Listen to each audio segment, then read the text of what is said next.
Je sais toujours quand Christophe est sur le point de faire une scène. Sa narine gauche frémit légèrement, comme s'il sentait une odeur désagréable. C'est un petit signal que j'ai remarqué pour la première fois quand il avait 10 ans et qu'il a cassé la montre de poche de son père. Aujourd'hui, 42 ans plus tard, j'observais le même tic alors qu'il me foudroyait du regard de l'autre côté de la table. Mes doigts se resserrèrent sur ma fourchette. Je savais que j'avais commis le péché impardonnable d'exprimer mon opinion au dîner. Peut-être que le nouveau bateau peut attendre que tu aies remboursé le crédit de ta voiture, avais-je dit de ma voix la plus douce, celle que j'utilisais pour les clients difficiles au service comptabilité d'Express Logis, où j'avais travaillé pendant 32 ans avant de prendre ma retraite. Élodie, que tout le monde appelait Hello, se tendit à côté de son mari, ses lèvres fines pincées en un trait. Elle avait toujours l'air d'avoir mangé quelque chose d'acide, surtout quand elle me regardait. « Maman », dit Christophe comme s'il s'adressait à une enfant. « On en a déjà parlé. Dans mon travail, il est important de maintenir une certaine image. » Expert immobilier pour le service du cadastre. À la façon dont Christophe le disait, on aurait cru qu'il siégeait à la cour de cassation. Je baissai les yeux sur mon assiette de saumon que j'avais cuisiné moi-même. Le poisson était sec. Je savais qu'Élodie le remarquerait. « Mamie, je peux avoir encore du jus ?» La voix de mon petit-fils Thibaut brisa la tension montante.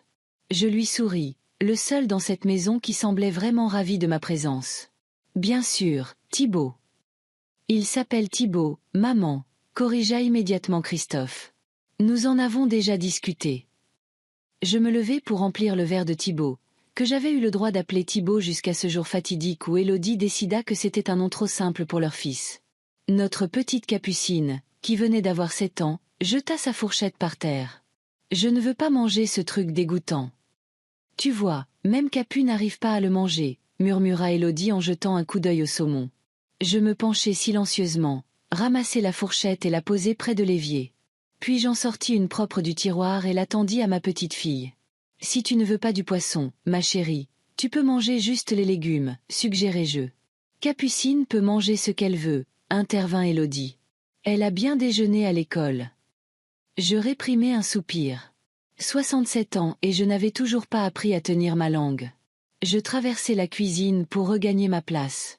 Mais à peine assise, Christophe reposa son verre de vin avec un bruit sec. « Nous réservons le bateau Silverline ce samedi. » Il me regarda d'un air de défi, comme si je n'étais pas sa mère, mais une contribuable essayant de cacher une cave non déclarée. Je me calai lentement dans ma chaise. « Christophe, je suis juste inquiète. »« Inquiète de quoi ?» coupa-t-il. « De la façon dont nous dépensons notre argent. Tu ne sais rien de l'argent que je gagne. » Je sentis mes joues rougir de honte. Quand cela avait-il commencé? Quand mon fils avait-il commencé à me parler ainsi? C'était une glissade progressive, lente comme un glacier, mais tout aussi inexorable. Peut-être le jour où j'avais accepté d'emménager avec eux pour aider avec les enfants après la naissance de Capucine. Ou même avant, lorsque j'avais signé les papiers pour la maison, assise dans le petit bureau de l'agent immobilier, sachant que Christophe avait essuyé 3 refus de prêt immobilier et déterminé à préserver sa fierté en le laissant croire que la banque avait finalement accepté. Il y a 12 ans.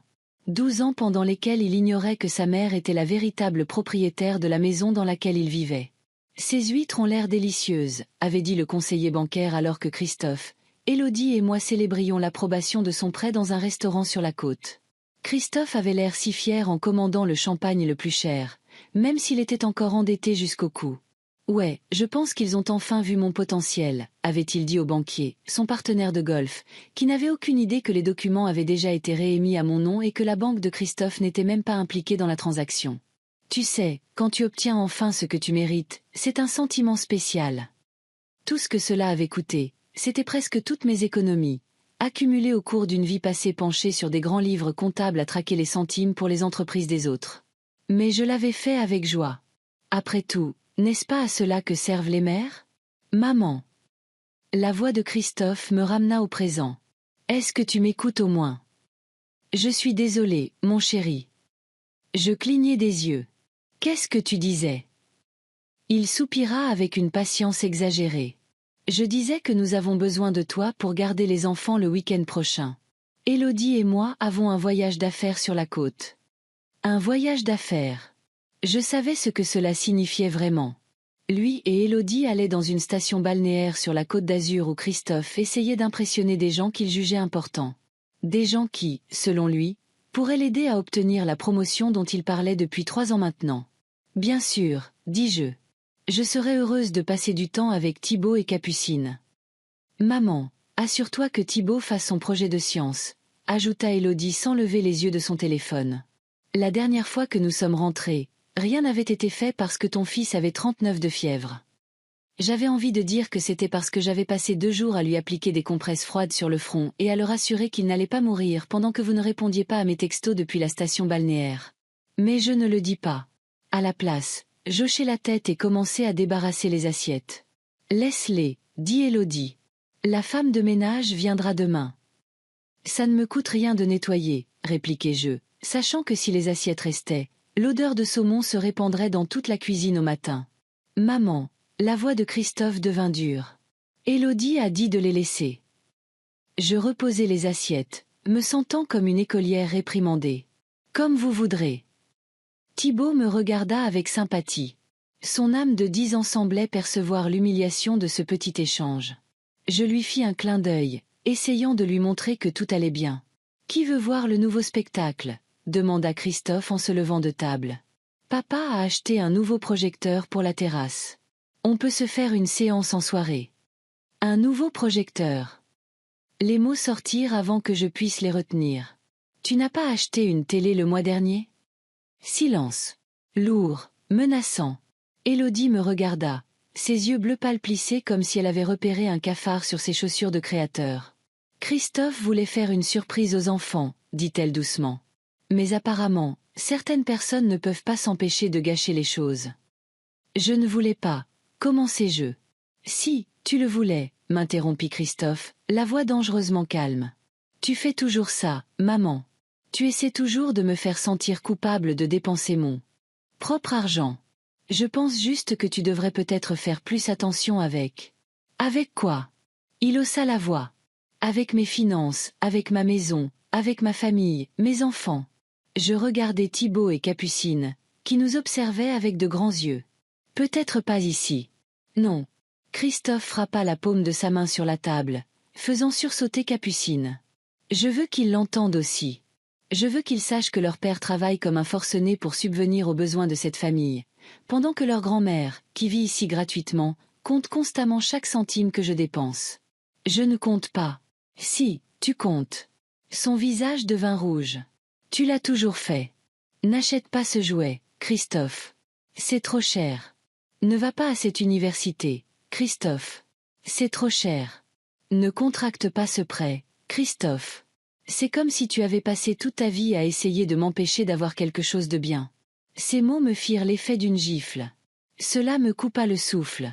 J'ai toujours voulu le meilleur pour toi. Le meilleur ? Il ricana. Tu n'as aucune idée de ce qu'est le meilleur. Tu as passé toute ta vie assise derrière des registres à compter l'argent des autres et maintenant tu essaies de me dire comment vivre ma vie. Je me levai, les genoux faibles. Je crois que je ferais mieux d'aller dans ma chambre. Oui, vas-y. La voix d'Élodie était douce comme du miel mais avec une pointe d'acier. On sait comme tu aimes te coucher tôt. Va-t'en, répéta Christophe, la voix tremblante de rage. C'est toujours ta réponse, n'est-ce pas ? Éviter la confrontation. Prétendre que le problème n'existe pas. Je fis un pas vers la porte, mais il me suivit. Tu sais quoi ? Peut-être que tu devrais juste partir pour de bon, lança-t-il. Christophe, Élodie parut surprise, mais pas particulièrement inquiète. Non, je suis sérieux. Il se tourna vers elle, puis de nouveau vers moi. J'en ai marre. Marre des regards constants et réprobateurs, de l'agressivité passive, de toi qui me fais sentir comme un enfant dans ma propre maison. Ma propre maison. Ces mots firent basculer quelque chose en moi. Je connaissais une vérité qu'il ignorait. Mais la dire maintenant, au milieu d'une dispute, cela ruinerait tout. Tu as raison, dis-je doucement. Il est peut-être temps pour moi de partir. Il cligna des yeux, ne s'attendant clairement pas à cette réponse. Mais sa colère revint avec une vigueur renouvelée. Oui, tu n'es personne ici. Tu penses avoir ton mot à dire sur la façon dont nous vivons, mais ce n'est pas le cas. Sors de ma maison. Tu n'es personne ici maintenant. Ces mots résonnèrent dans la cuisine. Capucine se mit à pleurer. Thibaut restait figé, les yeux écarquillés. Élodie posa la main sur l'épaule de sa fille, mais ne dit rien. Personne. Le mot me brûla comme de l'acide après tout ce que j'avais fait. Après tous les sacrifices. Je pris une profonde inspiration et redressai les épaules. Il était temps de faire face à la vérité que j'avais si longtemps niée. Mon fils n'était plus le garçon à qui je lisais des histoires avant de dormir, et dont j'embrassais le genou écorché pour le guérir. C'était un étranger qui me regardait avec mépris. « D'accord, Christophe, dis-je, surprise de mon propre calme. Je vais partir. » Il cligna des yeux à nouveau, comme s'il ne s'attendait pas à ce que j'accepte si facilement. Au fil des ans, il s'était habitué à ce que je cède, que j'arrange les choses, que je pardonne. Mais cette fois, c'était différent. Quelque chose en moi s'était brisé, ou peut-être avait-il enfin guéri. Thibaut, Capu, je me tournai vers mes petits-enfants, utilisant les surnoms qui agaçaient tant leurs parents. Mamie vous aime très fort. Ne l'oubliez jamais. Thibaut sauta de sa chaise et me serra dans ses bras. Je le pressai contre moi, inhalant l'odeur de son shampoing et ce parfum spécial que lui seul avait. « Ne pars pas, mamie, murmura-t-il. « Parfois, il faut partir pour se retrouver, répondis-je doucement. Tout ira bien. » Je m'écartai et regardai Capucine, qui se cachait derrière sa mère. « Je t'aime aussi, Capu. Sois sage. » Puis je me retournai et allai dans ma chambre, une petite pièce au fond de la maison qu'Élodie appelait la chambre d'amis, même si j'y vivais depuis 5 ans. Je ne perdis pas de temps à pleurer ou à regretter. Au lieu de cela, je rassemblai méthodiquement mes affaires, vêtements, photographies, quelques livres et papiers personnels. Je les emballai dans 2 valises et une boîte. Quand je retournai dans le salon, Christophe était assis sur le canapé, fixant son téléphone comme si de rien n'était. Élodie était en train de coucher les enfants. « J'ai appelé un taxi, dis-je. Il sera là dans 15 minutes. » Christophe leva les yeux et pendant un instant, je vis quelque chose dans son regard. Pas du remords, mais peut-être la surprise que je parte vraiment. « Où vas-tu aller ?» demanda-t-il sans bouger de sa place. « J'ai un endroit, répondis-je. Un autre secret que j'avais gardé. Le petit appartement que j'avais loué toutes ces années, le gardant comme une solution de secours. C'est comme si une partie de moi avait toujours su que ce jour viendrait. Tu n'as pas besoin de faire de drame. Son ton devint condescendant. Reste jusqu'à demain. Trouve un endroit normal. Non, merci. Je secouai la tête. Je pense que tu as raison. Je devrais y aller. Nous restâmes dans un silence gêné jusqu'à ce que nous entendions le bruit d'une voiture s'arrêter. C'est mon taxi. Je pris mes valises. Tu as besoin d'aide ? Demanda-t-il à contre-cœur, sans se lever du canapé. Non, je peux me débrouiller, répondis-je, bien que les valises fussent lourdes pour mes bras de 67 ans. Au revoir, Christophe. Je franchis la porte d'entrée sans me retourner. Le chauffeur de taxi m'aida avec mes bagages, et bientôt nous traversions les rues de Villeneuve, passant devant des maisons soignées avec des pelouses tondues et des garages pour 2 voitures. Au coin de la rue, je m'autorisai une seule larme, non pas de chagrin, mais de soulagement. Pendant 12 ans, j'avais vécu un mensonge, prétendant que la maison était à Christophe, maintenant l'illusion de son succès. Maintenant, ce mensonge, comme tant d'autres, serait derrière moi. Il y aurait un temps pour la vérité. Mais pas aujourd'hui. Aujourd'hui, je partirai simplement avec une digne discrétion, n'emportant que ce qui m'appartenait. Et dans un mois, tout changerait. Les clés de l'appartement au 38 avenue Bellevue étaient dans la poche de mon manteau depuis 5 ans. Je les touchais chaque jour comme un talisman, un rappel que j'avais toujours une issue de secours. Maintenant, debout devant la familière porte verte, je les utilisais pour la première fois dans leur but prévu. L'appartement m'accueillit avec une odeur de nettoyant au citron et de légère poussière. Les derniers locataires, un jeune couple de médecins, avaient déménagé il y a 3 semaines, et j'avais déjà fait un grand nettoyage, sans savoir pourquoi. Maintenant, je savais. Mes pas résonnaient dans le salon vide. Le mobilier était minimaliste. Un canapé que j'avais acheté en solde il y a 10 ans, une table basse, une lampe, des étagères pour les livres. Tout était pratique, rien de superflu, tout comme ma vie entière. Je posai les valises par terre et m'approchai de la fenêtre. Elle donnait sur un petit parc avec un banc solitaire et 3 érables. Rien de spectaculaire, mais c'était mon espace, juste à moi. Mon téléphone portable sonna dans mon sac. Un message de Thibaut. « Mamie, ça va ? Tu me manques. » Mes doigts planèrent au-dessus de l'écran. Que pouvais-je dire à un garçon de 10 ans? Que son père m'avait brisé le cœur. Que j'avais gardé des secrets pendant tant d'années qu'ils étaient devenus plus lourds que des rochers. Je vais bien, mon chéri. Mamie a son propre appartement maintenant. Tu pourras peut-être venir me voir quand je serai installée. J'envoyai le message, doutant que Christophe ou Élodie le permettent un jour. Mais mentir pour sauver les apparences, c'est ce que les mères font de mieux. Cette nuit-là, je dormis sur le canapé, enveloppé dans un vieux plaid que j'avais pris de la maison de Christophe. J'avais pensé à cette maison comme étant celle de Christophe pendant si longtemps que j'en avais presque oublié la vérité. Presque. Le matin, la première chose que je fis fut d'ouvrir mon vieux carnet à la couverture en cuir usé. À la page C, il y avait une seule entrée, Maître Antoine Chevalier, avocat, avec un numéro de téléphone que je n'avais pas composé depuis 12 ans. Cabinet de Maître Chevalier. Comment puis-je vous aider? Il y avait une voix de femme au bout du fil. Bonjour. Je m'appelle Héloïse Blanchard. Je dois prendre rendez-vous avec Maître Chevalier concernant un titre de propriété. Bien sûr, Madame Blanchard. Maître Chevalier pourra vous recevoir vendredi matin à 10 heures. Cela vous conviendrait-il? Oui, merci. Vendredi, c'était dans 2 jours. 2 jours pour décider si j'étais prête à faire ce que j'aurais dû faire depuis longtemps. Je passais ces jours à organiser mon appartement. J'achetais des provisions, du linge de maison, quelques plantes, ces petites choses qui font d'un espace un foyer. Personne n'appela, sauf Thibaut, qui envoyait de courts messages quand, selon ses mots, papa et maman ne voyaient pas. Pas un mot de Christophe. Je n'étais pas surprise. Mon fils a toujours été un maître pour éviter les situations inconfortables. Jeudi soir, Sylvie appela. Où étais-tu passé? Sa voix semblait inquiète. J'ai appelé chez toi, mais qu'Élodie a dit que tu avais décidé de vivre seule. Qu'est-ce qui se passe? Sylvie Martin était une amie depuis que nous travaillions ensemble au service comptabilité d'Express Logis. C'était la seule personne qui connaissait la plupart de mes secrets, mais pas tous. Tu peux venir, demandai-je. J'ai besoin de conseils. 1 heure plus tard, nous étions assises à ma table de cuisine, sirotant du thé dans les vieilles tasses en porcelaine que j'avais emportées. Alors, il t'a mise à la porte.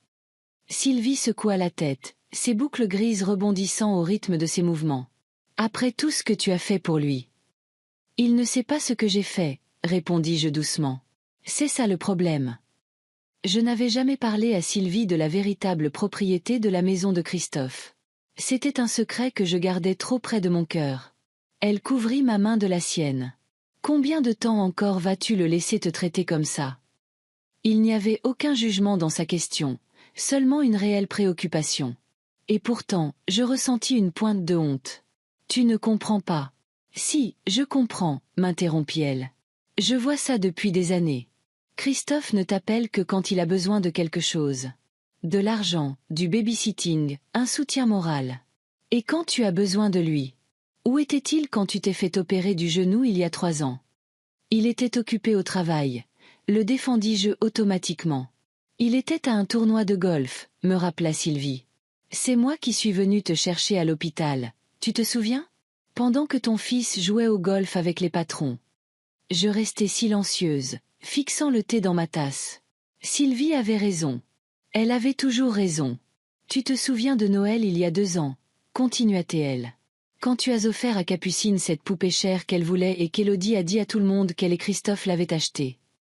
Élodie voulait juste que Capu pense que ses parents font les meilleurs cadeaux et que sa grand-mère n'est pas aussi importante, termina Sylvie pour moi.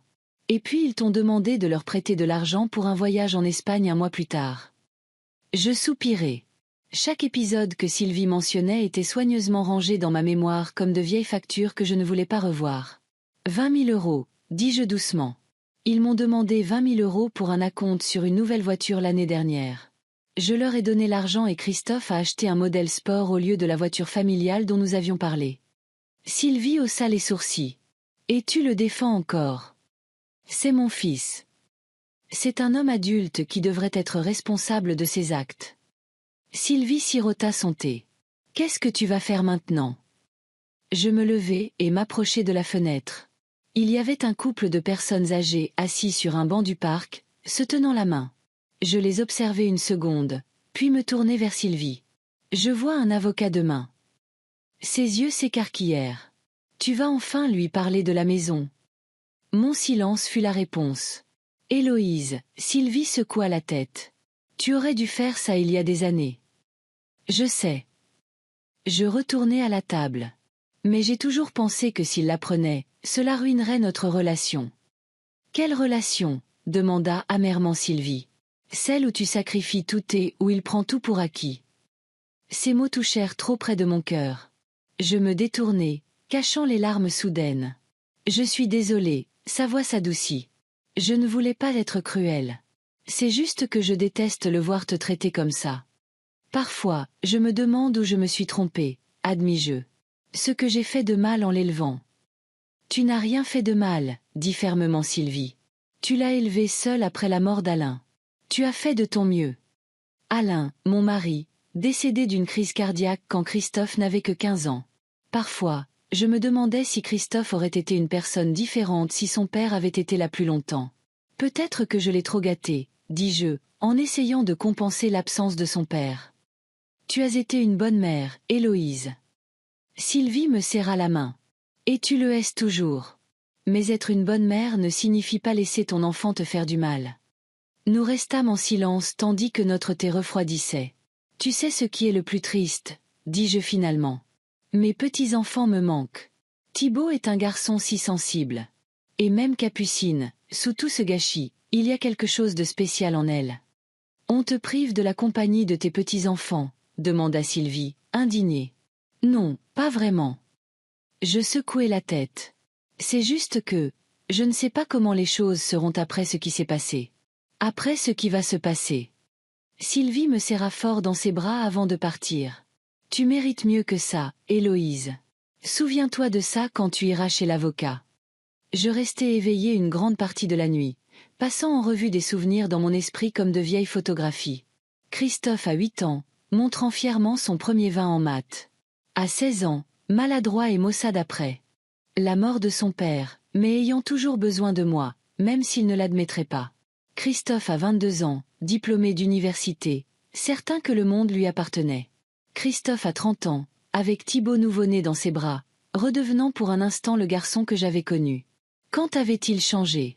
Ou peut-être avait-il toujours été ainsi, et je ne voulais tout simplement pas le voir. Le matin, je portais mon meilleur tailleur, un bleu foncé avec une broche en perles au revers. J'avais coiffé mes cheveux plus nettement que d'habitude. En me regardant dans le miroir, je crus voir Héloïse Blanchard, celle qui avait passé 30 ans à vérifier des livres de comptes sans jamais manquer une seule erreur. Méthodique, rigoureuse, implacable. Le bureau de maître Antoine Chevalier se trouvait dans un vieil immeuble en briques du centre-ville de Villeneuve. La réceptionniste, la même femme qui m'avait parlé au téléphone, me fit entrer dans un bureau qui sentait le cuir et les vieux livres.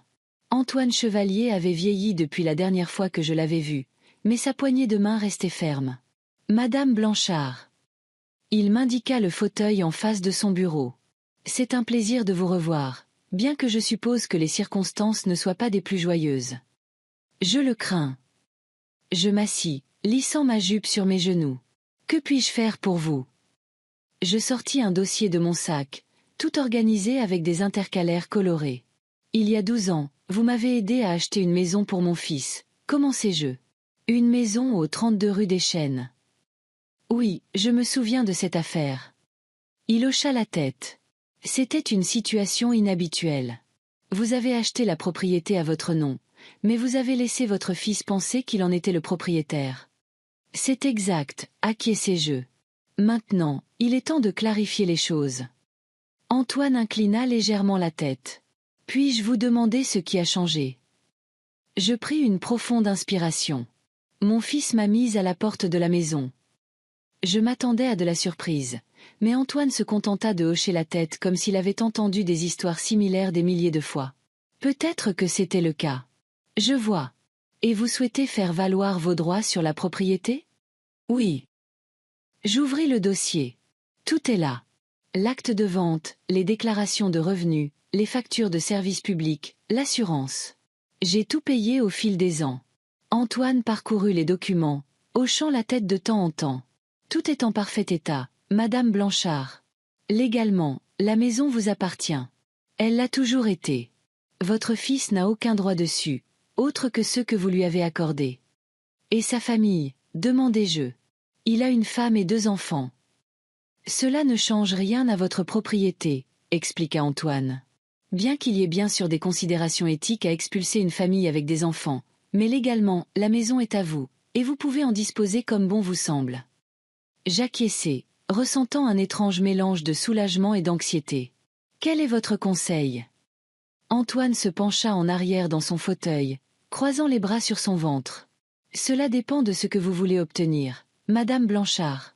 Voulez-vous récupérer la maison, la vendre, ou simplement fixer des limites? C'était une bonne question. Que voulais-je? J'y avais beaucoup pensé ces derniers jours, mais je n'étais toujours pas sûre. Je veux que mon fils comprenne la valeur de ce qu'il a, dis-je finalement. Et je veux être traité avec respect.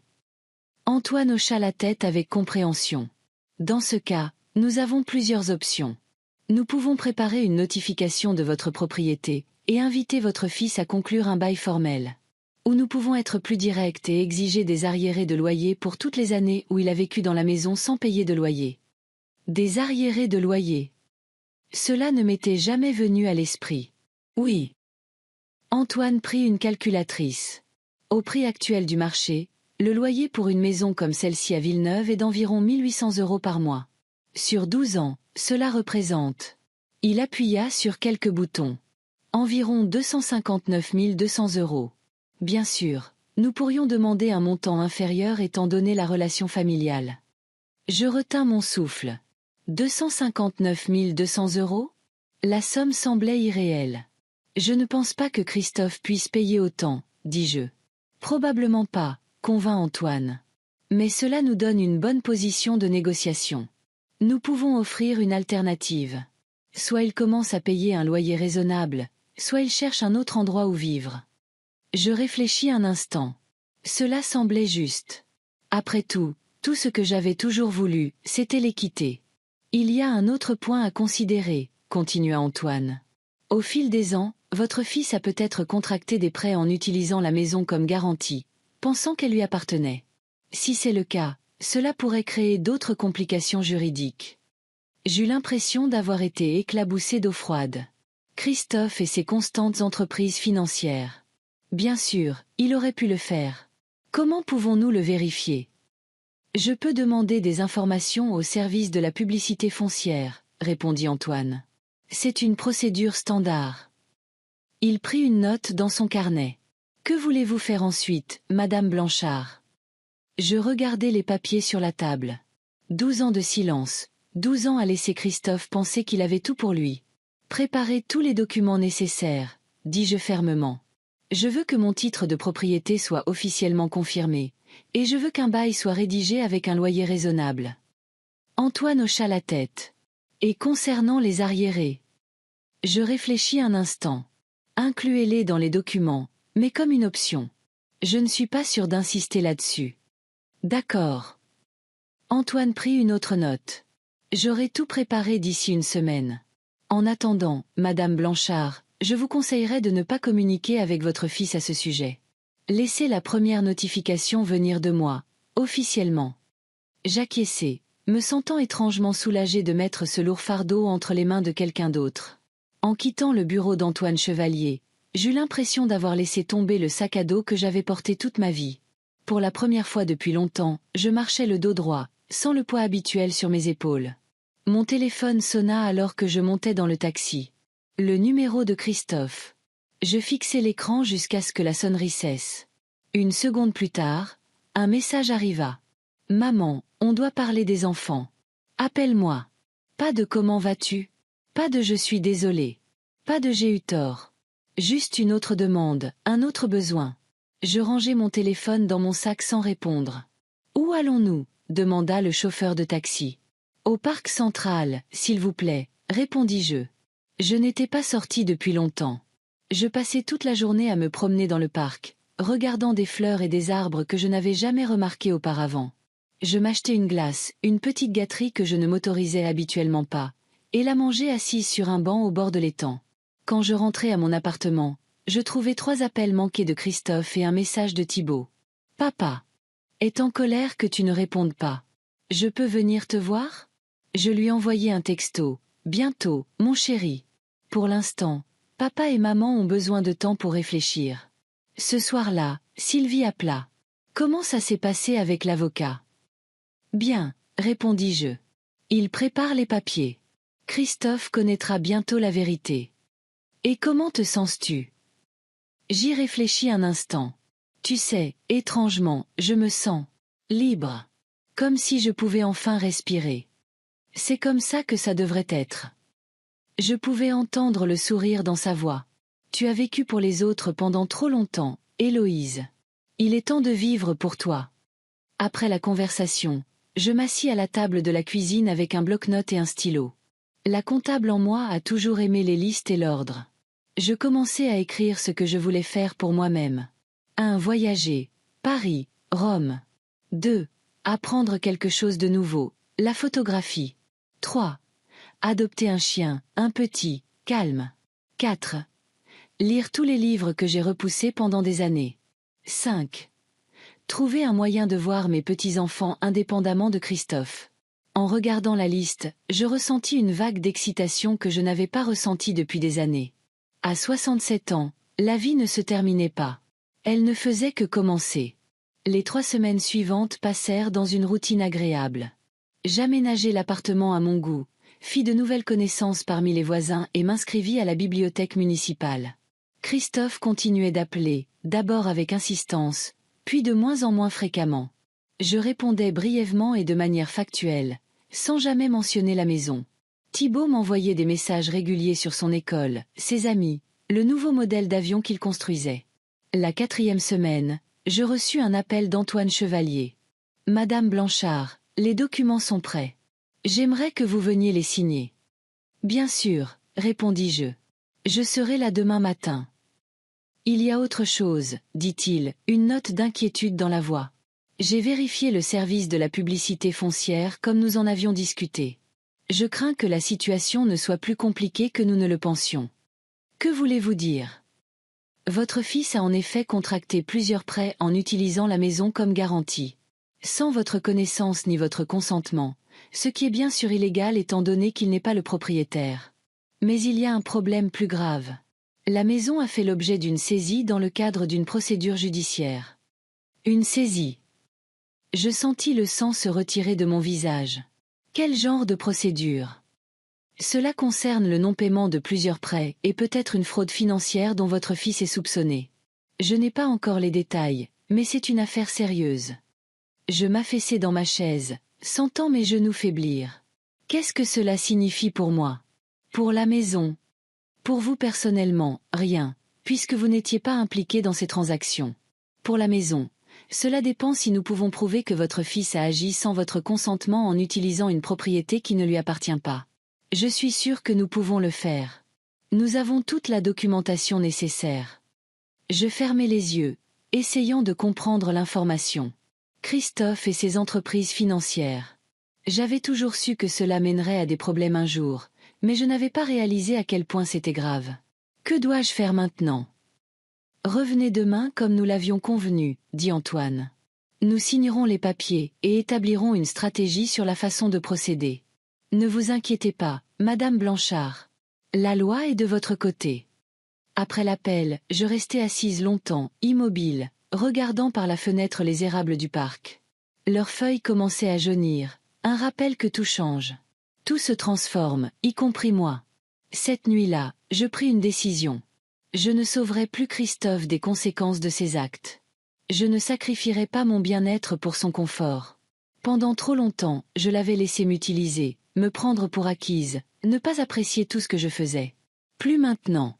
Il était temps pour Héloïse Blanchard de se défendre. Le lendemain matin, je signai tous les documents dans le bureau d'Antoine Chevalier. Un avis officiel de ma propriété de la maison, une demande de perception d'arriéré de loyer sur 12 ans, des documents prouvant que Christophe avait agi à mon insu et sans mon consentement en utilisant la maison comme garantie. Quand le saura-t-il? Demandai-je en apposant la dernière signature. La notification sera livrée demain, répondit Antoine. Soyez prête à recevoir un appel de sa part juste après. Je hochai la tête, me sentant étrangement calme, le calme de quelqu'un qui avait finalement décidé d'agir plutôt que de réagir. Je serai prête. Jeudi matin commença par un appel inattendu. Je ne reconnus pas le numéro, mais je répondis. Une vieille habitude développée après des années de travail en comptabilité où chaque appel pouvait être important. Madame Blanchard. La voix à l'autre bout du fil était féminine, formelle. Je m'appelle Priscilla Gaine. Je suis la secrétaire du principal du collège Jean Moulin. Nous avons un petit problème avec Thibaut. Mon cœur se serra. Y a-t-il un problème? Est-ce qu'il va bien? Physiquement, il va bien, s'empressa de me rassurer Priscilla. Mais ce matin, il est arrivé à l'école bouleversé. Il a fondu en larmes pendant un cours. Quand la conseillère d'orientation lui a parlé, Thibaut a dit qu'il voulait vous voir. Nous avons appelé ses parents, mais nous n'avons pas réussi à les joindre. Je cherchais déjà les clés de l'appartement. J'arrive dans 20 minutes. 30 minutes plus tard, j'étais assise dans le bureau de la conseillère d'orientation, tenant la main d'un Thibaut en larmes. Son visage couvert de taches de rousseur était pâle et enflé de pleurs. « Mamie, ils se disputent tout le temps », murmura-t-il lorsque la conseillère sortit pour nous laisser quelques minutes seuls. Papa crie sur maman. Maman crie sur papa. Hier soir, elle lui a jeté un vase. Je lui caressai la tête, sentant mon cœur se serrer. Pourquoi se disputent-ils, Thibaut? Ses yeux bleus se remplirent de nouvelles larmes. C'est à cause de l'argent. C'est toujours à cause de l'argent. Papa dit que nous sommes ruinés et maman dit que c'est de sa faute. Il renifla. Et puis des gens appellent à la maison et papa leur crie dessus. Il dit qu'ils sont après lui. Et puis la lettre est arrivée hier et là, ça a été vraiment terrible.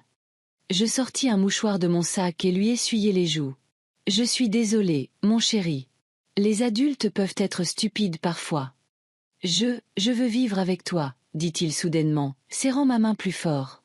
Je peux vivre avec toi. Ces mots me brisèrent le cœur. Comment pouvais-je expliquer la complexité de la situation à un garçon de 10 ans? Ce n'est pas facile en ce moment, Thibaut, mais je te promets que je serai toujours là pour toi quand tu auras besoin de moi. Je l'embrassai sur le front. Maintenant, allons te nettoyer et te ramener en classe. Les études sont très importantes.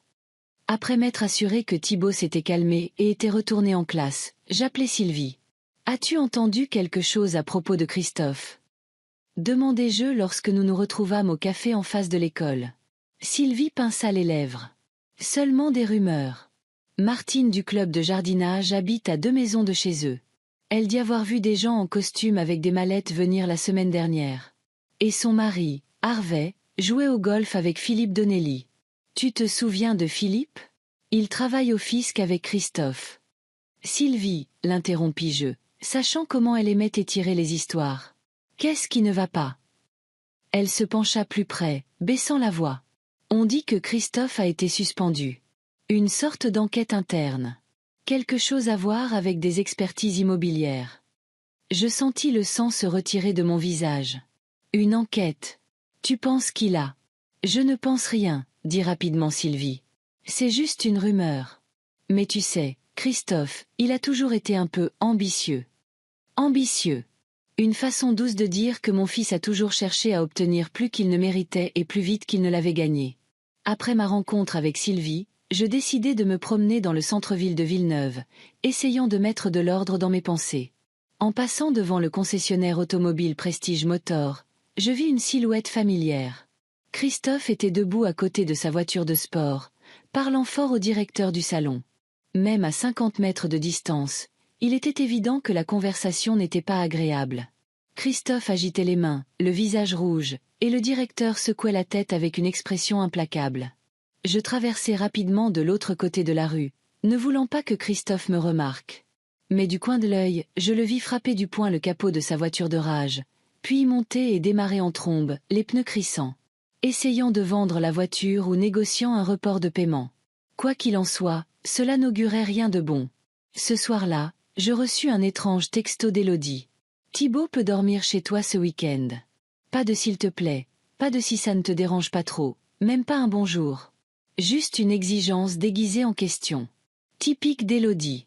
Mais cette fois, derrière sa brusquerie, je sentis le désespoir. « Bien sûr, répondis-je. Je peux le récupérer à l'école vendredi. Et Capucine? Elle ira chez ma mère. » Donc, on éloignait les enfants de la maison. La situation empirait clairement. Vendredi après-midi, j'attendais à la porte de l'école quand la cloche sonna. Thibaut sortit le premier en courant, son visage s'illuminant en me voyant. Il était suivi par l'enseignante avec une expression préoccupée. « Madame Blanchard, puis-je vous voir un instant ?» J'envoyai Thibaut attendre sur le banc et m'approcher de l'enseignante. « Je suis mademoiselle Pratt, la professeure principale de Thibaut, » dit-elle en me tendant la main. « Je suis un peu inquiète. Ses notes ont chuté de façon spectaculaire ces 2 dernières semaines, et il ne fait pas ses devoirs. Ce n'est pas son genre. C'est une situation difficile à la maison en ce moment, dis-je doucement. J'essaierai de travailler avec lui sur ses devoirs ce week-end. Une dernière chose, ajouta mademoiselle Pratt. Le paiement pour la sortie scolaire et les repas à la cantine n'a pas été effectué cette semaine. J'ai essayé de contacter les parents de Thibaut, mais sans succès. Je sentis que je rougissais de honte pour mon fils. De combien avez-vous besoin ? Elle me nomma le montant et je fis immédiatement un chèque, ressentant un mélange de colère envers Christophe et de pitié pour Thibaut. Le garçon ne devrait pas avoir à souffrir de l'irresponsabilité de ses parents. Le week-end avec Thibaut fut à la fois joyeux et troublant. Je lui préparai ses plats préférés, l'aidai avec ses devoirs, et nous allâmes même au cinéma. Mais derrière sa gaieté apparente, je pouvais voir l'anxiété. Alors que nous étions assis à la table de la cuisine le dimanche soir, coloriant son nouveau modèle d'avion, il demanda soudain « Mamie, est-ce qu'on va perdre notre maison ?» La question me prit au dépourvu. « Qu'est-ce qui te fait penser ça, Thibaut ?» Il baissa son pinceau, regardant ses mains. J'ai entendu papa dire à maman qu'on pourrait perdre la maison. Et puis maman a pleuré et a crié que c'était à cause de ses investissements stupides. Il me regarda avec un sérieux qui n'était pas de son âge. Qu'est-ce qu'un investissement ? Je pris une profonde inspiration, cherchant mes mots. Les investissements, c'est quand les gens placent de l'argent en espérant en obtenir plus à l'avenir. Mais parfois, ils perdent ce qu'ils ont investi. Comme un jeu de hasard, demanda-t-il, trop perspicace pour ses 10 ans. Parfois, c'est très similaire, admis-je, surtout si la personne n'est pas très prudente. Papa parlait d'une action qui devait monter, mais qui a baissé à la place. Thibaut fronça les sourcils. Aussi d'une start-up qui a fait faillite, et de la crypto-monnaie. Je réprimai un soupir. Christophe était toujours à la recherche de moyens rapides de s'enrichir, refusant de croire que la vraie richesse se construisait lentement, brique par brique. Aussi impatient qu'il était enfant, quand il ne pouvait pas attendre que la colle de ses modèles d'avions sèche et qu'il s'effondrait entre ses mains. « Ne t'inquiète pas pour la maison, Thibaut, dis-je, bien qu'intérieurement, je me contractais d'inquiétude. Les adultes s'occuperont de ces problèmes. » Il hocha la tête, mais je pouvais voir que mes paroles ne le convainquaient pas.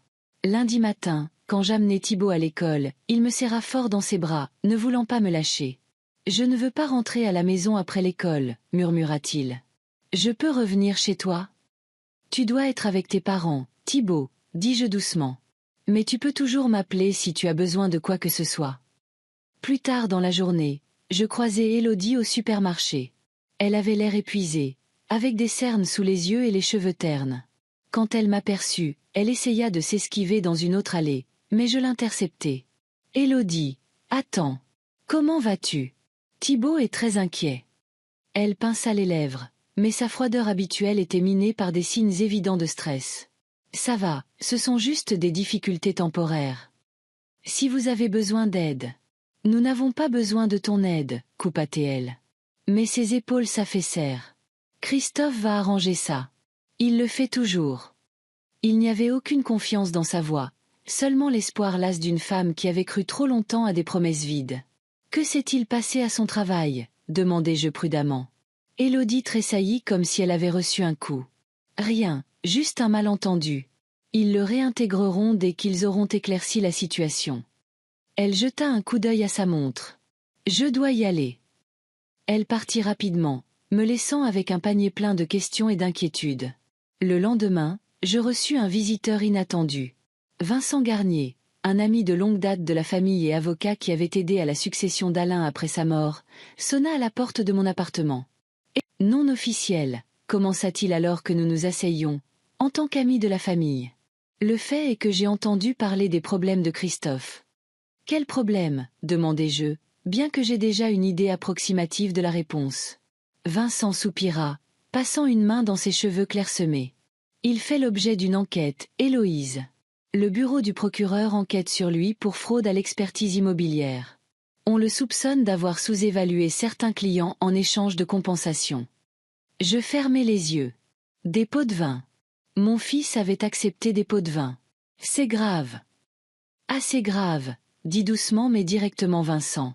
Si les accusations tiennent, il pourrait faire face non seulement à la perte de son emploi, mais aussi à des poursuites pénales, peut-être même à une peine de prison. Oh mon Dieu, soufflai-je. Et ses finances? Un désastre, à première vue. Vincent secoua la tête. Dette de carte de crédit, facture impayée, retard de paiement d'hypothèque. Hypothèque?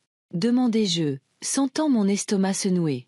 Christophe ne pouvait pas avoir d'hypothèque sur une maison qu'il ne possédait pas. À moins que... Oui. Vincent hocha la tête. J'ai cru comprendre qu'il a réhypothéqué la maison plusieurs fois au fil des ans. D'abord pour des réparations, puis pour un investissement, puis simplement pour rembourser d'autres dettes. Il a utilisé la maison comme garantie. Ma maison. Sans ma connaissance ni mon consentement. Vincent, dis-je, en essayant de rester calme. La maison au 32 rue des Chênes, elle n'appartient pas à Christophe. Vincent fronça les sourcils. Que veux-tu dire? J'ai acheté cette maison il y a 12 ans, à mon nom. Christophe ne l'a jamais possédée. Le visage de Vincent devint pâle. Tu en es sûr? Je me levai et sortis un dossier de papier du secrétaire, une copie de ceux que j'avais donnés à Antoine Chevalier. Voici l'acte de vente. Voici les déclarations de revenus des 12 dernières années. Je suis la seule propriétaire de la maison. Vincent parcourut les documents, ses sourcils se haussant à chaque page. Héloïse, ça change tout, dit-il enfin. Si Christophe a hypothéqué une propriété qui ne lui appartenait pas, c'est une fraude. Un crime grave. Je me rassis sur le canapé, prise de vertige. Qu'est-ce que je vais faire? Tu as besoin d'un bon avocat, dit fermement Vincent. Quelqu'un spécialisé en immobilier et en fraude. Je peux te recommander quelques noms.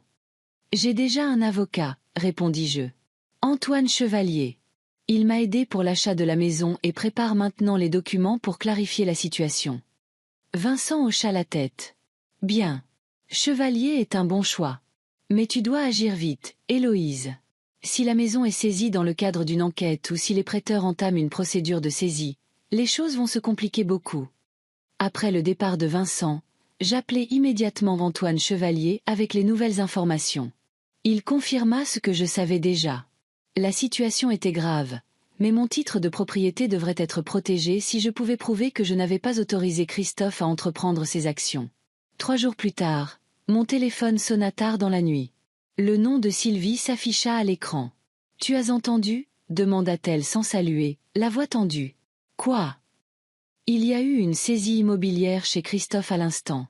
La police et des hommes en costume sont là en ce moment. Martine m'a appelé il y a 5 minutes. Elle voit toute sa fenêtre. Je sentis le monde ralentir. Une saisie? Tu veux dire l'avis officiel de saisie de propriété? C'est ça, confirma Sylvie. Martine dit qu'ils ont cloué un papier sur la porte et scellé l'entrée. Christophe leur a crié dessus et Élodie a emmené les enfants dans le jardin. Oh mon Dieu, murmurai-je.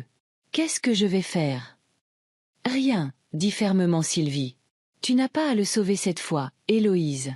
C'est un homme adulte qui a commis de graves erreurs. Je savais qu'elle avait raison.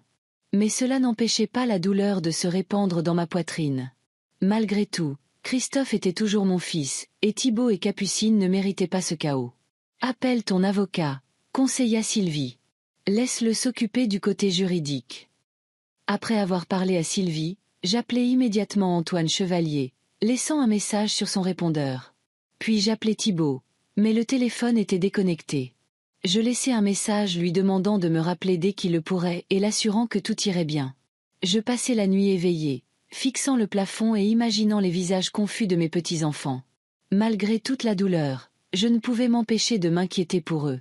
Pour Christophe aussi, même si une partie de moi voulait qu'il affronte enfin les conséquences de ses actes. À 2 heures du matin, mon téléphone sonna de nouveau. Cette fois, c'était le nom de Christophe sur l'écran. J'hésitais, regardant le téléphone vibrer.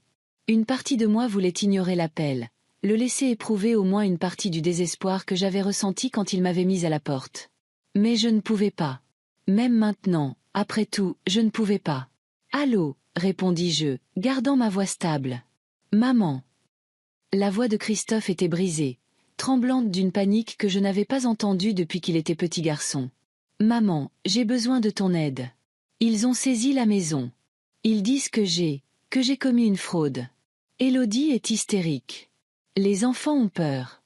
Je ne sais pas quoi faire. » Je fermai les yeux, ressentant un étrange mélange de douleur et de détermination. « Que veux-tu que je fasse exactement, Christophe ?» Je ne sais pas, sa voix s'éteignit. « De l'argent ?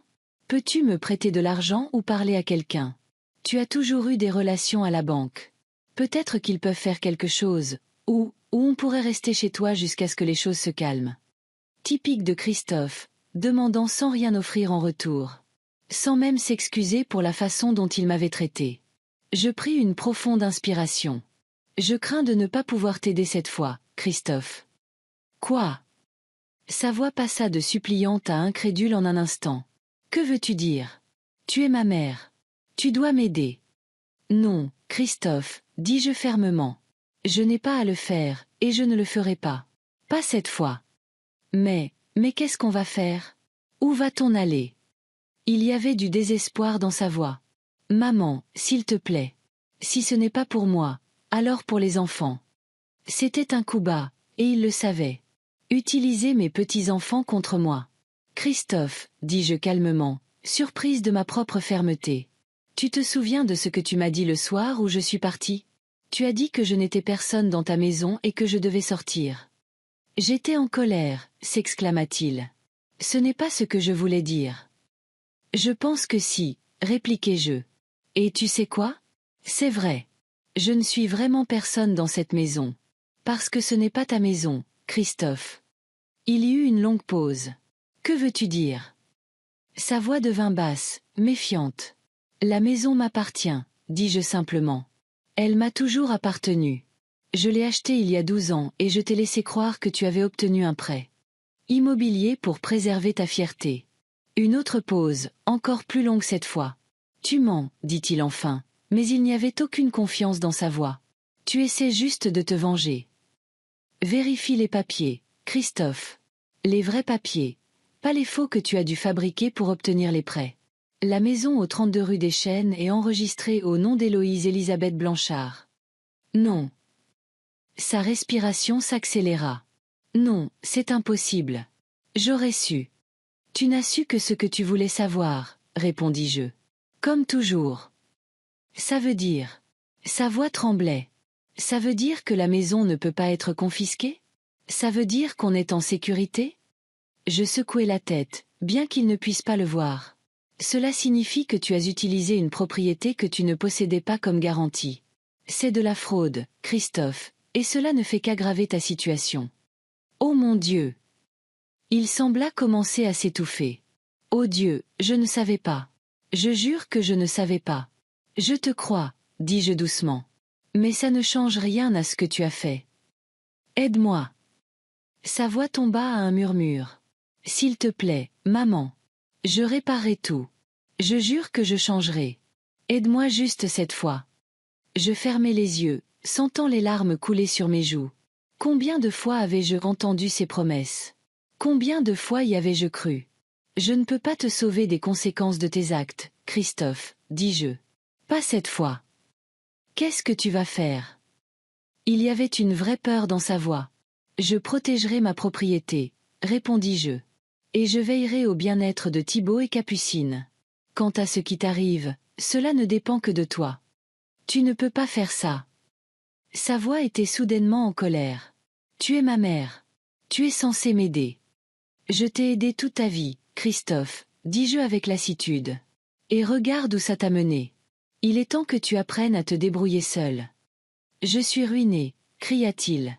Je pourrais aller en prison, et tu me parles de me débrouiller seul. Oui, répondis-je fermement. C'est exactement ce dont je parle. Bon sang, maman. Ne fais pas ça. Sa voix se brisa. S'il te plaît, je t'en supplie. Je sentis mon cœur se déchirer. Malgré tout ce qu'il avait fait, Il était toujours mon fils. Le garçon que je tenais dans mes bras quand il avait mal. Le garçon dont j'essuyais les larmes. Mais il était aussi l'homme qui m'avait mise à la porte de ma propre maison. Qui m'avait utilisé pendant des années puis m'avait rejeté quand j'avais osé m'opposer. Qui avait accepté des pots de vin, falsifié des documents et vécu au-dessus de ses moyens sans se soucier des conséquences. 10 heures demain matin, dis-je calmement. Mon avocat sera à la maison avec mes titres de propriété. Nous nous y retrouverons et discuterons de la suite. Maman. Bonne nuit, Christophe. Je terminai l'appel, me sentant étrangement calme. Pour la première fois depuis longtemps, je ne me sentais pas comme une marionnette entre les mains de mon fils. Pour la première fois, c'était moi qui tenais les ficelles. Je posai le téléphone sur la table de chevet et fermai les yeux. Demain serait une journée difficile, mais j'y étais prête. Prête à enfin me tenir debout et à exiger le respect que je méritais. Je me réveillai bien avant l'aube après un sommeil agité. Mes pensées tourbillonnaient autour de ma prochaine rencontre avec Christophe. Pendant tant d'années, j'avais gardé le secret sur la maison, espérant que cela maintiendrait la paix dans notre famille. Je réalisais maintenant que ce secret faisait peut-être partie du problème, et non de la solution. Je passai la matinée à me préparer méthodiquement à la confrontation à venir. Je choisis mon meilleur tailleur, gris, austère, avec la broche en perles. Je coiffai mes cheveux plus nettement que d'habitude. Je pris mon petit déjeuner, du pain grillé et du thé, bien qu'une bouchée ait à peine passé ma gorge. À 9h30, Antoine Chevalier appela. « Je serai chez vous dans 10 minutes, Madame Blanchard, » dit-il de sa voix douce et professionnelle. « Êtes-vous prête ?»« Autant que je peux l'être, » répondis-je en regardant mon reflet dans le miroir. Une femme plus âgée, le dos droit et le regard déterminé que je reconnaissais à peine. Quand Antoine et moi arrivâmes devant la maison du 32 rue des Chênes, la première chose que je remarquai fut l'avis officiel de saisie épinglé sur la porte d'entrée. Du ruban de police jaune traversait l'allée. 2 voitures étaient garées sur la pelouse, la vieille berline de Christophe et un SUV que je ne reconnaissais pas. « On dirait que nous avons de la compagnie, » dit Antoine en se garant sur le bas-côté. Nous sortîmes de la voiture et Antoine sortit un dossier de sa mallette. Je restai figé un instant, fixant la maison que j'avais achetée il y a 12 ans. La maison où j'avais été heureuse et malheureuse à la fois. « Prête ?» demanda Antoine. J'acquiesçai et nous nous dirigeâmes vers la porte. Avant que nous puissions sonner, la porte s'ouvrit brusquement. Christophe se tenait sur le seuil, le visage pâle et décharné, comme s'il n'avait pas dormi depuis des jours. Derrière lui, je vis Élodie assise sur le canapé avec une expression de désespoir total et 2 hommes en costume sombre debout près de la cheminée, l'air officiel. « Maman !» La voix de Christophe était rauque. « Tu es venue ?» J'hochai la tête, ne faisant pas confiance à ma voix. Antoine toussa poliment à côté de moi. « Monsieur Blanchard, mon nom est Antoine Chevalier. Je suis l'avocat de votre mère. Pouvons-nous entrer ? Nous avons des questions juridiques à discuter. » Christophe cligna des yeux comme s'il venait seulement de remarquer Antoine. « Oui, bien sûr. » Il recula, nous laissant entrer. Ce sont les inspecteurs du bureau du procureur. Ils enquêtent sur mon cas. L'un des hommes en costume s'avança. « Agent Donag, bureau du procureur », se présenta-t-il en tendant la main à Antoine. « Et vous êtes Antoine Chevalier, représentant Madame Héloïse Blanchard ?» Antoine serra la main de l'agent. « Qui est la propriétaire légale de cette propriété ?» Il y eut un lourd silence dans la pièce. Élodie leva brusquement les yeux écarquillés. « Que voulez-vous dire ?» demanda le deuxième agent, qui se présenta comme étant Holt. Antoine ouvrit sa mallette et sortit les documents. La maison au 32 rue des Chênes appartient à Madame Héloïse Blanchard depuis qu'elle l'a achetée il y a 12 ans. Voici l'acte de vente, les déclarations de revenus et le titre de propriété.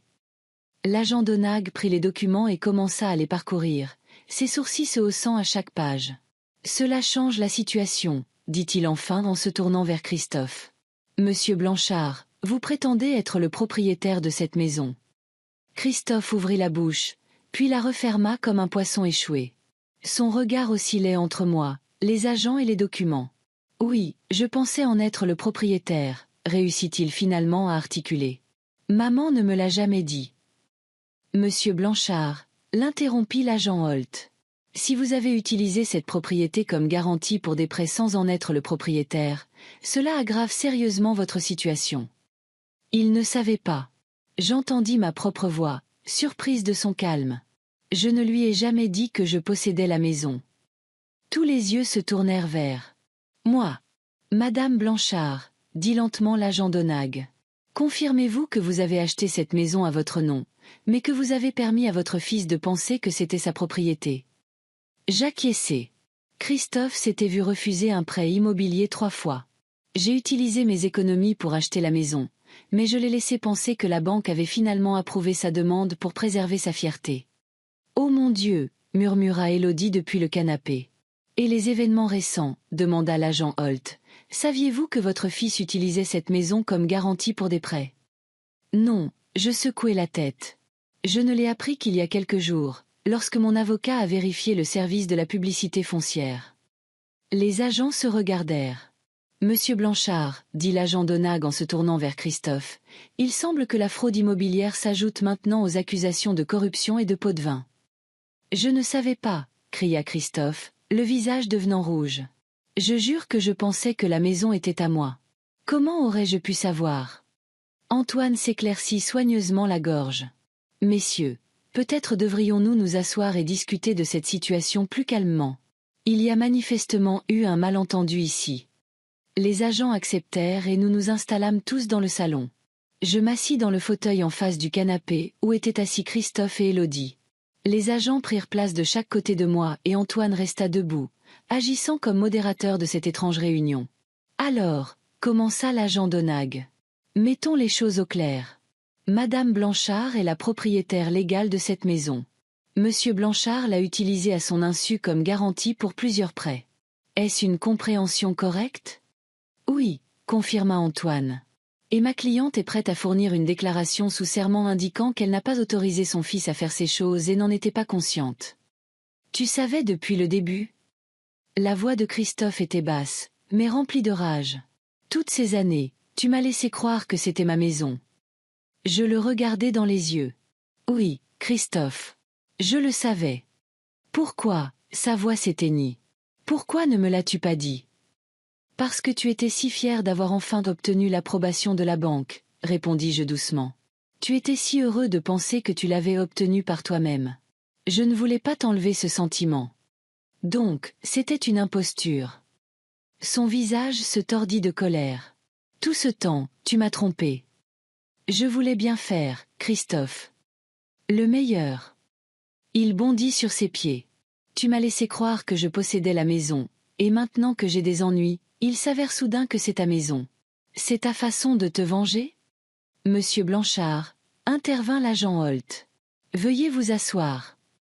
Christophe se laissa retomber sur le canapé, son corps vibrant de tension. Madame Blanchard, poursuivit l'agent d'Onag. Quelles sont vos intentions concernant cette propriété ? Je regardai Antoine, qui hocha la tête de manière encourageante. Je veux garder ma propriété, dis-je fermement. Mais je veux aussi m'assurer que mes petits-enfants ne se retrouvent pas à la rue. Je vois. L'agent hocha la tête. Dans ce cas, la saisie sur cette maison devrait être levée, car la propriété n'appartient pas au sujet de l'enquête. Parfait. Élodie intervint pour la première fois de toute la réunion. Alors nous pouvons rester ici. Je me tournai vers elle, sentant la colère qui montait en moi depuis des années. Dans ma maison, Élodie ? Dans la maison d'une femme que tu as harcelée pendant des années, que tu as traitée comme une servante, que tu as mise à la porte il y a un mois. Son visage devint pâle. Nous ne savions pas que c'était à vous. Et si vous l'aviez su, m'auriez-vous traité différemment ? Demandai-je, surprise de ma propre franchise. Le respect dépend-il de qui possède les murs ? Élodie baissa les yeux, incapable de trouver une réponse. Maman. Christophe s'avança, son ton soudainement doux, suppliant. Je comprends que tu sois contrarié. J'ai eu tort de te dire de partir. Je suis désolé pour ça. Mais ce n'est pas le moment pour une querelle de famille. Nous pourrions tout perdre. Je pourrais aller en prison. S'il te plaît, aide-nous. Je le regardai, cet homme adulte qui redevenait soudain un garçon effrayé face aux ennuis. Une partie de moi voulait le serrer dans ses bras, le protéger comme je l'avais toujours fait. Mais l'autre partie, la plus forte, savait que cela devait cesser. « Je t'aiderai, Christophe, dis-je calmement. Mais pas de la même manière qu'avant. Pas en fermant les yeux sur tes erreurs. Pas en résolvant tes problèmes à ta place. Qu'est-ce que ça veut dire? Sa voix tremblait. Ça veut dire que tu affronteras les conséquences de tes actes. Si tu as accepté des pots de vin, si tu as falsifié des documents, tu en répondras. Je n'interférerai pas avec l'enquête. Mais la maison m'appartient, dis-je fermement. Et à partir de maintenant, tout le monde le saura. Christophe se pencha en arrière contre le canapé, son visage tordu par la douleur et la colère. C'est de ça qu'il s'agit? Tu montres enfin ton vrai visage? Tu as fait semblant d'être une mère attentionnée tout ce temps, mais tu attendais ta vengeance. Ne sois pas ridicule, intervint Élodie, à ma grande surprise. Ta mère a dépensé les économies de toute une vie pour nous acheter une maison. Elle nous a laissé y vivre gratuitement pendant 12 ans. Comment peux-tu l'accuser de vengeance? Christophe se tourna vers sa femme, choqué par son soutien soudain en ma faveur. De quel côté es-tu? Du côté du bon sens, répondit Élodie avec lassitude. Pour la première fois depuis longtemps. Les agents se regardèrent, clairement mal à l'aise au milieu de ce drame familial. Peut-être devrions-nous laisser la famille parler en privé, suggéra l'agent Donag en se levant. Madame Blanchard, nous vous contacterons pour discuter plus en détail de vos problèmes de propriété. Monsieur Blanchard, vous devez vous présenter au bureau du procureur à 10 heures demain matin pour la suite de la procédure. Les agents partirent, nous laissant dans un silence lourd. Antoine me lança un regard interrogateur, et j'acquiesçai, lui faisant savoir que je pouvais gérer la situation. Je vous attendrai dans la voiture, Madame Blanchard, dit-il en saluant poliment toutes les personnes présentes. Quand la porte se referma derrière Antoine, un silence encore plus profond s'installa. Je regardais autour de moi dans le salon, les murs familiers, les tableaux, les meubles, tout si familier et pourtant si étranger en même temps. Où sont les enfants? Demandai-je finalement. Chez ma mère, répondit Élodie. Nous les avons envoyés là-bas hier après que les agents soient venus. J'acquiesçai, reconnaissante que Thibaut et Capucine n'aient pas été témoins de la scène. Qu'est-ce que tu vas faire? Demanda Christophe, sa voix sonnant creuse, éteinte. Avec la maison, précisai-je. Avec tout, il écarta les mains. Avec la maison, avec nous, avec moi. Je pris une profonde inspiration. La maison restera mienne, comme elle a toujours été. Quant à vous, cela dépend de nombreux facteurs. Tu vas nous mettre à la porte? Demanda brutalement Élodie. Je la regardai. Cette femme qui m'avait méprisée pendant des années, qui avait transformé ma chambre d'amis en placard dès que j'étais partie, qui avait dit aux enfants de m'appeler Madame Blanchard au lieu de mamie jusqu'à ce que j'insiste. Je n'ai pas encore décidé, répondis-je honnêtement. Mais si vous restez, les choses seront différentes. Vous paierez un loyer. Le loyer du marché. Un loyer, s'exclama Christophe. Tu vas faire payer ton propre fils. Pourquoi pas, répliquai-je. Tu prends de l'argent à ta propre mère depuis des années. Tu te souviens de ces 20 000 € que je t'ai donnés l'année dernière pour la voiture familiale? Celle qui s'est transformée en voiture de sport juste pour toi? Christophe détourna le regard, incapable de soutenir mon regard. C'est différent. Pourquoi? Demandai-je. Parce que tu es mon fils et que je ne suis que ta mère, qui doit tout sacrifier pour toi sans rien attendre en retour. Tu ne comprends pas, marmonna-t-il. J'ai des ennuis. De gros ennuis. Je comprends parfaitement, répondis-je. Et tu sais quoi? Je comprends aussi que si je te sauve encore, si je prends en charge tous tes problèmes, rien ne changera. Tu n'apprendras jamais à assumer la responsabilité de tes actes. Alors c'est ça, la leçon. Sa voix se remplit de nouveau de colère. Tu utilises mes malheurs pour me donner une leçon. Non, Christophe. Ce n'est pas une leçon. C'est la réalité. Une réalité à laquelle nous allons tous devoir faire face. Élodie se leva soudainement et se dirigea vers la fenêtre, regardant la rue. Nous pourrions déménager, dit-elle doucement. Trouver un appartement plus petit. Recommencer à zéro. Christophe la dévisagea comme si elle avait parlé une langue étrangère. Déménager de notre maison. De la maison de ta mère, corrigea-t-elle sans se retourner. Une maison qui n'a jamais été la nôtre. Tu es contre moi, toi aussi. Sa voix tremblait. D'abord maman, maintenant toi. Élodie se retourna, le visage étrangement calme. Je suis fatiguée, Christophe. Fatiguée de mentir, de faire semblant, de vivre au-dessus de nos moyens. C'est peut-être une chance de changer tout ça. Je la regardais avec étonnement. Jamais auparavant je n'avais vu une telle sincérité, une telle humanité chez Élodie. Christophe déplaça son regard d'Élodie à moi, puis de nouveau à elle. Vous êtes de mèche toutes les deux, n'est-ce pas? Sa voix s'éleva. Vous êtes toutes les deux déterminées à me détruire. Ne sois pas ridicule, ricana Élodie. Nous n'avons pas comploté, mais pour la première fois peut-être, nous voyons toutes les deux la situation clairement. Christophe bondit sur ses pieds, le visage tordu de rage. C'est une trahison. Il pointa un doigt tremblant vers moi. Tu es ma mère. Tu es censé me soutenir, pas me jeter à la rue quand j'ai des ennuis. Je t'ai soutenu toute ta vie, Christophe, répondis-je calmement. Et où en sommes-nous arrivés? Tu es endetté jusqu'au cou, sous le coup d'une enquête, probablement en route pour la prison. Il est peut-être temps d'adopter une approche différente. Quelle approche? Cracha-t-il. M'abandonner à mon sort. Non, je secouai la tête. Te laisser régler tes propres problèmes comme un adulte. Il me fixa pendant une longue minute, la poitrine haletante. Je ne te pardonnerai jamais pour ça, dit-il finalement doucement. Jamais. Les mots me frappèrent au cœur, mais je ne le montrai pas. Peut-être, répondis-je. Mais j'espère qu'un jour, tu comprendras. Je me levai, sentant que la conversation était terminée. Au moins pour aujourd'hui. Je vous contacterai par l'intermédiaire de mon avocat concernant les prochaines étapes, dis-je en me dirigeant vers la porte. En attendant, je pense que vous avez tous les deux besoin de temps pour réfléchir. Je jetai un dernier regard autour de moi.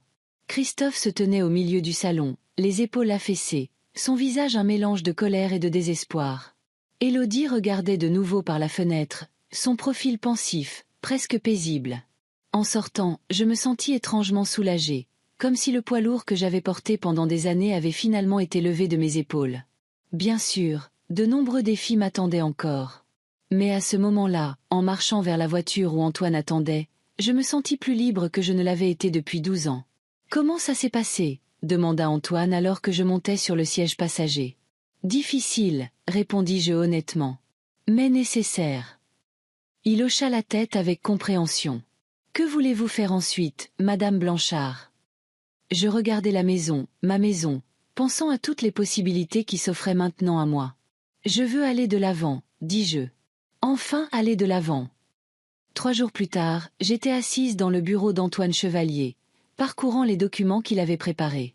Le bail, l'avis formel de propriété, la lettre exigeant le paiement des arriérés, tous les documents avaient été rédigés avec une précision juridique impeccable. « Est-ce que tout va bien, Madame Blanchard ?» demanda Antoine, remarquant que je m'attardais sur la page avec le calcul du loyer. « Oui, » répondis-je, bien que le montant, 2300 € par mois, me fasse un peu grincer des dents. « Est-ce vraiment le prix du marché ?»« Un peu plus bas, » acquiesça Antoine.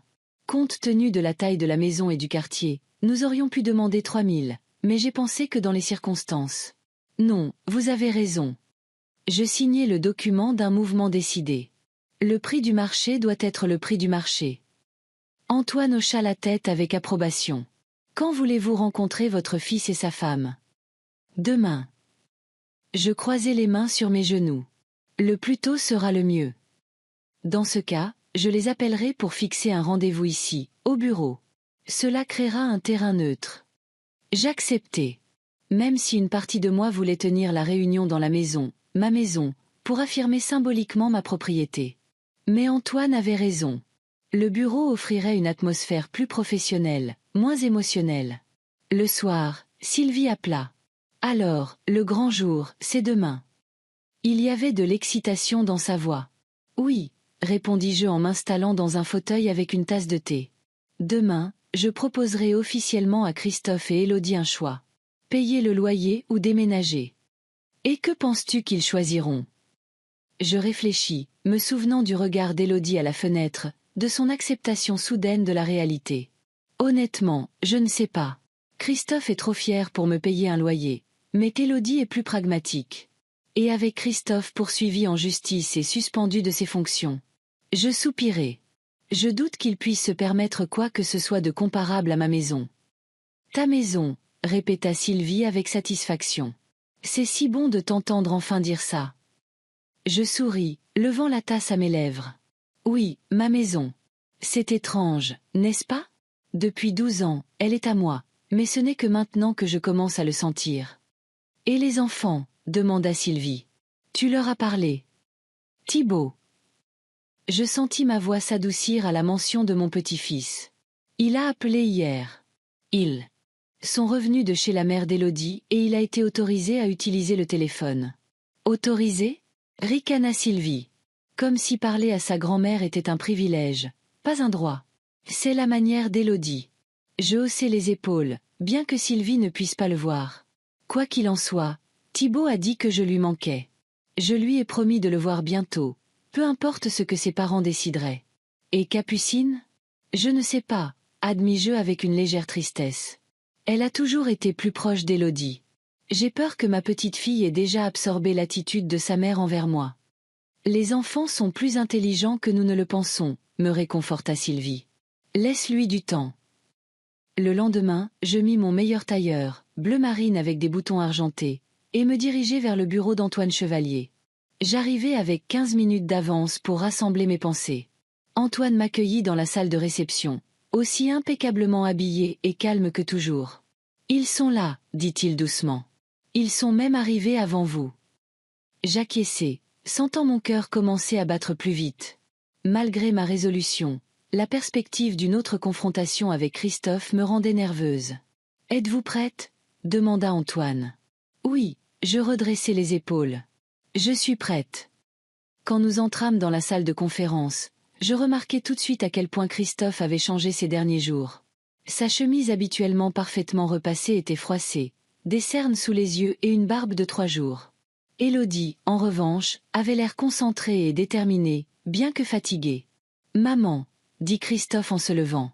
Sa voix était un mélange d'amertume et d'espoir. « Christophe, Élodie », je leur fis un signe de tête à tous les deux, prenant place en face d'eux.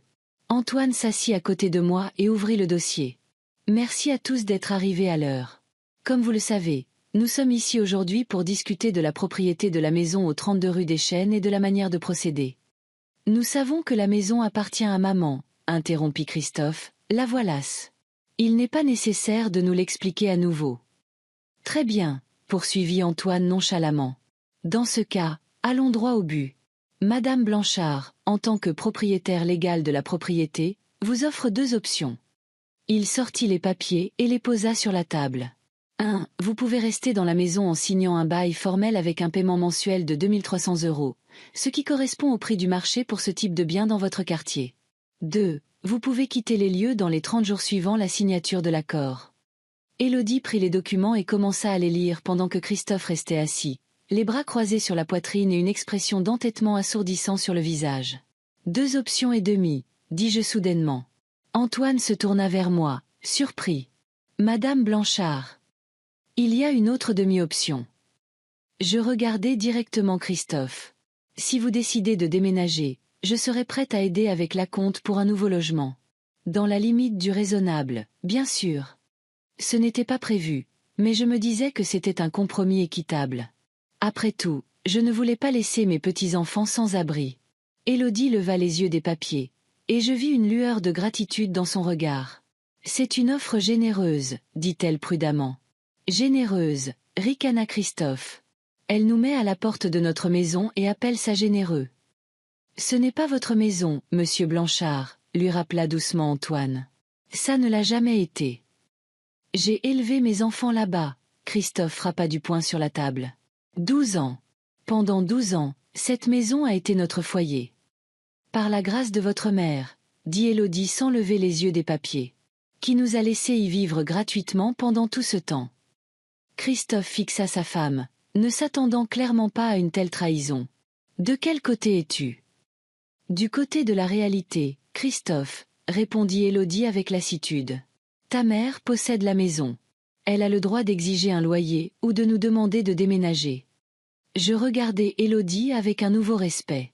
Ces derniers jours, elle semblait avoir subi une transformation, passant d'une belle fille arrogante à une femme réaliste et pragmatique. « Avez-vous besoin de temps pour réfléchir à vos options ?» demanda Antoine. Élodie et Christophe échangèrent un regard. « Non », dit Élodie après une pause. Je pense que nous savons déjà ce que nous devons faire. Elle reposa les papiers sur la table et se tourna vers moi. Nous déménageons, dit-elle simplement. Dans les 30 jours, comme indiqué dans l'accord. Christophe tressaillit, mais ne s'y opposa pas. Ses épaules s'affaissèrent comme s'il avait finalement abandonné. « En êtes-vous sûr ?» demanda Antoine. « Vous devriez peut-être en discuter en privé. » « Nous l'avons déjà fait, » répondit Élodie. « La nuit dernière, après l'audience de Christophe. » Je regardai mon fils d'un air interrogateur. « Sursis avec mise à l'épreuve, » marmonna-t-il sans lever les yeux. « 2 ans et une amende. Une grosse amende. »« Je suis désolé, » dis-je. Et c'était vrai. Malgré tout ce qui s'était passé, je ne voulais pas que mon fils souffre. « Tu n'as pas à être désolé, maman. » La voix de Christophe était creuse. « Tu avais raison. J'ai créé cette situation moi-même. » Élodie lui serra la main. « On recommencera à zéro, » dit-elle avec une tendresse inattendue. « On trouvera un appartement plus petit. Je retournerai travailler à plein temps à la compagnie d'assurance. On s'en sortira. » Je sentis quelque chose se serrer dans ma poitrine. Pour la première fois de ma vie peut-être, Christophe et Élodie agissaient comme une vraie famille, se soutenant mutuellement dans les moments difficiles. « Et mon offre d'aider avec la compte ?» demandai-je. Élodie ouvrit la bouche pour répondre, mais Christophe la devança. « Non, merci, » dit-il doucement mais fermement. « On se débrouillera seul. » J'acquiesçai, réalisant que c'était une question de fierté, le dernier bastion qu'il pouvait défendre. « Et les enfants ?» demandai-je, passant à ce qui me préoccupait le plus. « J'aimerais continuer à les voir. » Christophe et Élodie échangèrent un autre regard. « Bien sûr, » dit Élodie après une pause. « Il t'adore, surtout Thibaut. »« Merci. » Je sentis la tension se relâcher un peu. Antoine toussa. « Dans ce cas, signons l'accord de départ. » Il sortit un document, et Christophe et Élodie le signèrent à tour de rôle.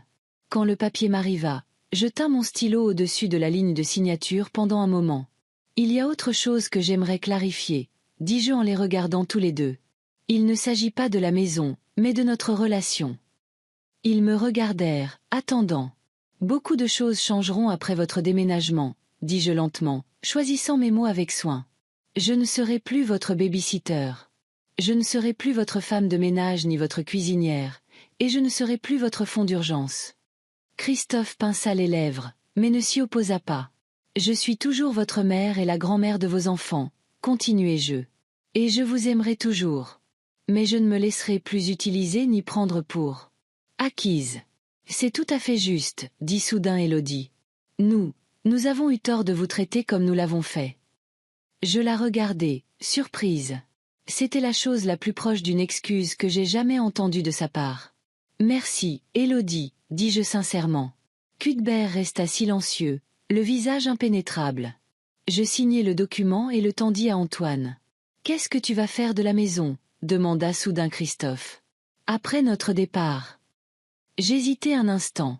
C'était une bonne question, que je me posais depuis quelques jours. « Je n'ai pas encore décidé, » répondis-je honnêtement. « Peut-être que je la louerai, peut-être que je la vendrai, ou peut-être que je reviendrai y vivre moi-même. »« Tu ne reviens pas chez nous, n'est-ce pas ?» Il y avait un étrange mélange de soulagement et de regret dans sa voix. « Non, Christophe. » Je secouai la tête. « Je ne reviens pas chez vous. » Ce fut la fin de notre réunion. Nous sortîmes tous les trois du bureau d'Antoine Chevalier, nous disant maladroitement au revoir sur le trottoir. « Nous te ferons savoir quand nous aurons trouvé un nouvel endroit, » dit Élodie. « Et pour les enfants, peut-être que tu pourrais les prendre pour le week-end pendant que nous faisons les cartons. » J'adorerais. Je ne pouvais cacher la joie dans ma voix. Christophe se tenait silencieux, regardant par-dessus mon épaule. Alors qu'Élodie se dirigeait vers leur voiture, il parla enfin. « Je suis toujours en colère contre toi, » dit-il doucement. « Pour avoir caché la vérité sur la maison, pour ne pas m'avoir sauvé cette fois. »« Je sais, » répondis-je. « Et je suis désolé que tu te sens trahi.